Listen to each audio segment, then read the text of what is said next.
Who here is part of the Noti Gang at the Cowboys Report? That means you have those notifications set to all, and you get a push each and every single time we publish a video, which is every single day and sometimes multiple times per day. If you're part of the Noti Gang, type in me in the comments section, and if you want to join it, here's how you do it. Click the bell icon or the subscribe button, depending on which version of YouTube you're on these days. When you first subscribe, YouTube defaults your notification settings to personalized, which means you will not get alerted every time there's a new video. Instead, change it to all. When you do that, you're actually helping me feed my family a little bit, which I greatly appreciate. So make sure you're part of the Noti Gang here at Chat Sports.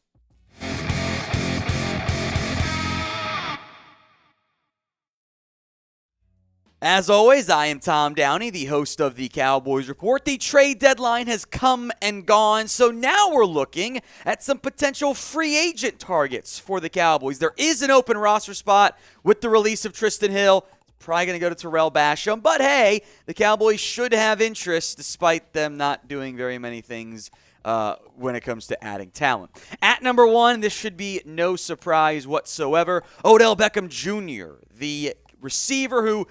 There's a lot to unpack here. The talent, the impact he would potentially be able to provide is a no-brainer. Even if just for the back half of the season, Beckham, when he joined the Rams last year, ended up playing 12 games in total. That does include some playoff stuff. Tore that ACL again, unfortunately, in the Super Bowl. He is not yet healthy. And that's a big factor. There's two big things going on here in terms of OBJ potentially coming to the Dallas Cowboys. He's not going to be healthy until, at this point, probably late November, early December, somewhere in that range. It's been a longer rehab process for Odell Beckham than it was for Michael Gallup, who's also not quite all the way back from what we've seen in his prime. OBJ also wanted a big deal. He wanted the Gallup deal from the Rams. The Rams said, no, we're not doing that. And that ask price has come down for OBJ. But the money, especially for Catboy, is a big factor. If it's close, though, couldn't you imagine Jerry Jones going full sell mode, full salesman, full romancing Odell Beckham to, hey, come to Dallas. You can be the piece we're missing right now in this wide receiver room. They're fine-ish if Noah Brown's healthy, if Gallup can return to form. But God forbid, knock on wood, that CeeDee Lamb gets hurt or Gallup gets hurt, you're screwed at receiver. Tolbert's not made an impact yet this year. Turpin's a gadget player. If we're banking on James Washington to be the savior, we're in for a bad time. So do you want to sign Odell Beckham? Let's bring back one of my favorite weigh-ins here. OBJ for yes, NOBJ for no. Sound off in the comment section. Number two, I think a very popular name I'll find in the comments today, Ndamukong Suh, the defensive tackle. He's still been an impactful player in the past. Tampa, of course, most recently. 6 sacks, 7 TFLs, 9 TFLs. There's been the splash plays, the impact, the ability to still influence the football game. For all these guys are going through, it's why are they unsigned in November? I think money and age are the big factors here for Mr. Suh. The money is the biggest one, right? He wanted allegedly $9 million per year, probably on a one-year deal.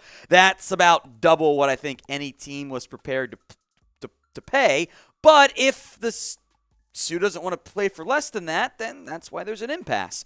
The Cowboys have adjusted their defensive line depth chart from what it was in week one, right? John Ridgeway's gone. Trysten Hill is gone. Carlos Watkins back on the active roster. Hankins there as well. I actually feel fine about Hankins and Bohanna as your run stoppers. The numbers were much better with Hankins on the football field against the run, but also it's been the outside stuff anyway. But it's Ndamukong Suh. It's a big-time name. I want you guys to head down to the comments section now and name a free agent you want the Cowboys to go out and acquire. Could be OBJ, could be Suh, could be somebody else. More names coming up here after this ad break on YouTube. So head down there at the pinned comment and name a free agent you want to sign. Think we'll see some names for some comments of Sidney Jones, the Seahawks cornerback, former Seahawks cornerback. He was cut yesterday. Seattle didn't have the roster spot for him. They'll try to get him back to the practice squad. He is subject to waivers, so if you wanted to, you could claim him. We'll see in like a couple hours whether or not anyone claims Sidney Jones from that standpoint. The issue for Jones is in a part-time role in 2021, he was not a full-time starter. 61.0 completion percentage, 419 yards, 2 TDs, no interceptions, 10 pass breakups. It certainly was not bad. He's also been beaten out by other players in that secondary, and I do not believe that Sidney Jones is an upgrade over Anthony Brown. He might be one over Nashawn Wright and Kelvin Joseph potentially, but do you want to, with the loss of Jordan Lewis, might make a little bit more sense now than what it did even 3 weeks ago or whatever. Number 4, Will Fuller. No, he has not retired. There were 2 different. I got by one myself, so I own that. There were 2 different reports. One was a fake one that he was joining 100 Thieves to be a video gamer. Not true. The second, producer Coop loves that one. The second one was he's labeled on NFL.com as retired. Yeah, so is Ndamukong Suh. Doesn't actually mean anything. That's just like the default if you haven't signed with a team at all in the offseason. He's not retired, but we got to figure out why he's unsigned. Really good 2020, then runs into an issue where he just got suspended for PEDs, the same trainer of DeAndre Hopkins who got suspended too, and then made no impact in 2021, and I don't really know what's going on from that standpoint. That has got to be sorted out for Will Fuller, but the speedy vertical threat on the outside would add something the Cowboys don't really have right now at that position, would give them a little bit of a boost. Today's show is made possible by established titles. You might not know what they are. That's okay. We'll break it down for you here. It's a fun, unique way to help preserve the natural woodlands of Scotland, helping some global reforestation efforts as well. You buy a square foot of land, and in the old Scottish custom, you're now a lord or a lady, and I myself am now Lord Thomas Downey. That makes it Lady Olivia, or I guess Miss Olivia technically, but either way, it's more fun if I say lady. They plant a tree with every order. They work with global charities, One Tree Planted and Trees for the Future, helping support global reforestation efforts. You can add the lord or lady title to your credit card, maybe your dating profile. Maybe you need some help there. Not looking at producer Coop, but I am. Or maybe even just your plane tickets. And maybe you get lucky and you get bumped up there when they see Lord on there. They're saving you 10% on top of their already ongoing sale when you go to establishedtitles.com/chat and use promo code chat. This is my certificate of Lord Thomas Downey and a bunch of words that I'm not going to read because that's going to be boring for everybody. Establishedtitles.com/chat, promo code chat. We appreciate Established Titles sponsoring today's show. Go check them out. It's a perfect gift, last-minute gift. My in-laws are going to love it. Links in the comments section and the description as well. Number 5, T.Y. Hilton. Again, there's a but for all these guys who are unsigned, right? I think the but for Hilton is both age and injury. You can see the massive decline in production over the past 3 years. Barely made an impact last year, was always banged up. T.Y.'s had a long list of injury history. I think that's a big factor here in why he's unsigned. You already saw guys like Emmanuel Sanders retire this offseason. So T.Y.'s an older veteran, but there is a younger one who Cowboys fans know quite well. Malik Turner is number 6 on our list. He was recently cut by the San Francisco 49ers, which I was a bit intrigued by. Turner knows the system. He knows the scheme. He'd give you some more depth. I also think sometimes he overhyped how good he really was. A couple splash games when pressed into duty, but he's mainly been a core special teamer. 149 yards. He's not better than Noah Brown. I think despite there being some questions about that in the offseason, Noah Brown is better. That's been made clear this year. You're not going to give him reps over Tolbert because you're trying to get that going a little bit, nor Kevontae Turpin.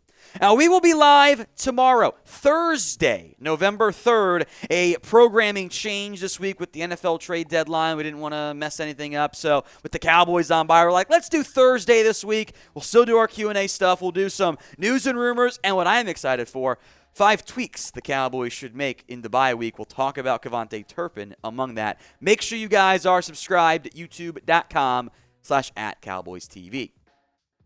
Finally, an offensive lineman, number 7, Eric Fisher. You can put a guy like Darrell Williams on here, but he's a right side player, and right now you don't need one of those guys. Eric Fisher has been unsigned. There's been very little movement in his market, and I think I undervalued how poor he was in the passing game last year. 7 sacks allowed. Now, we can blame Carson Wentz some there, too. I look at how bad the Colts offensive line is, and I go, maybe they should have brought back Eric Fisher, but I wonder if he's kind of cooked at this point. But Jason Peters is kind of your left side backup right now at left tackle, left guard. Matt Waletzko's on IR. The Cowboys will tell you Tyron Smith will be back at some point in probably December, so they might view that as, well, that's our addition. We don't have to make a trade or a signing. We're getting a guy back from injury. They did the exact same thing last year, by the way. Number 8, linebacker Donta Hightower. I will die on the hill because I think I'm right, of course, that the defensive tackles have not been your weak spot in terms of the run game. It's been setting the edge and sometimes your linebackers getting out there. I think actually Leighton Van Asch has played really well this year. Anthony Barr, who is now banged up, maybe not so much. The Cowboys were not ready to play Damone Clark as much as they were, or had to play him, I should say, against the Bears. But he flashed a little bit. So maybe the Cowboys don't want to overload Damone Clark if Anthony Barr is going to remain having some issues and not being 100% healthy. If that's the case, they should consider a linebacker. Donta Hightower is kind of a unique chess piece, can blitz, can stop the run, not so great in coverage anymore. But he's also old, and he might just decide, I'm not going to play football anymore. A player I am a little bit surprised remains unsigned is Anthony Hitchens, Cowboys legend himself. The tackle numbers look really good from last year for Hitch. They're also a bit deceptive. I've made that point many a time, but just because you have a lot of tackles doesn't mean you're playing that well. Where are you making them? Are they in coverage in the run game? Are they at the line of scrimmage or 6 yards downfield? It was a bit more of the latter and the not-so-good version for Anthony Hitchens, but that is a Cowboys legend, so hell yeah, we threw him on here. If you had to pick one of these free agent linebackers, even if maybe we just want a free Cox, etc., D for Donta Hightower, A for Anthony Hitchens. Oh, wait, it's Cox out. That's right. D for my own brand. I can't remember what it is. D for Donta Hightower, A for Anthony Hitchens. Feel free to write in Cox out in the comments, too. Number 10, A.J. Bouye, the cornerback. We kind of go back to this position. Richard Sherman's kind of retired. There's a lot of other guys, Kevin King, who aren't that good. I went with Bouye in the end because I've seen many comments ask about him. I think he's cooked. Last year for Carolina, that's a massive completion percentage. 72.1% at corner, especially outside corner, is shockingly high. I don't think he's better than Kelvin Joseph. I'm open to looking at more cornerback help because you've lost Jordan Lewis for the year. Nashawn Wright can't get on the football field, and Kelvin Joseph has made some special teams plays, but has not made a positive impact this year at all on defense in a very small sample size. So I wrote in Bouye there at number 10. Absolutely not, by the way, to Antonio Brown. No, it's a horrible idea. Is Antonio Brown still a talented receiver? Of course he is. Is he a locker room and off-the-field cancer everywhere he goes? Yes. It would be chance what, number 10 for No, don't do it. He ain't worth it. He's not deserving of playing anymore in the NFL. There's an old line attributed to Mike McCarthy that when your bullshit meter exceeds your level of play, you're not worth it anymore. And Antonio Brown's bullshit meter is through the roof. He is not worth it. I have zero desire whatsoever to add Antonio Brown, just like every NFL team should feel.